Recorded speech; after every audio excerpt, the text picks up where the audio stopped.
ભાઈ આપણા ભાવનગરની અંદર દેશી ઘાણીનું કચરિયું મળતું હોય તો ભાઈ ટેસ્ટ તો કરવો જ જોઈએ ને. અને કચરિયું એટલે ભાઈ આપણે ગુજરાતી ભાષામાં એને સાની કહેવામાં આવે છે ને.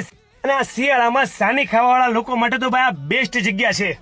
ભાઈ જે લોકો સાની ખાવાના શોખીન હશે એને તો આ વિડીયો જોઈને મોઢામાં પાણી આવી ગયું છે. તમે લોકો જો અહીંની મુલાકાતે જાઓ અને આ રંગીલા રાજસ્થાનનું કચોરિયાનું ટેસ્ટ કરો તો કોમેન્ટ કરવાનું ભૂલતા નહીં કે ભાઈ તમને લોકોનો આનો ટેસ્ટ કેવો લાગ્યો છે.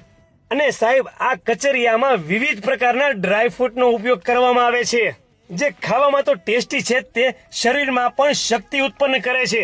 અને ભાઈ ખાસ વાત તો એ છે કે ભાઈ તમારે લોકોને જો લાઈવ કચરિયું બનાવવું હોય ને તો એ પણ ઓર્ડર ઉપર બનાવી આપશે. અને તમારા ઘર માટે લઈ જવા માટે પાર્સલ સુવિધા પણ છે.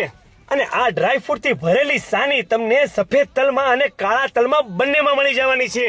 તો હવે રાખો નહીં જોવો છો તમે પણ લોકો આ ડ્રાયફ્રૂટ થી ભરેલું કચરિયું ખાવા માટે પહોંચી જ જજો.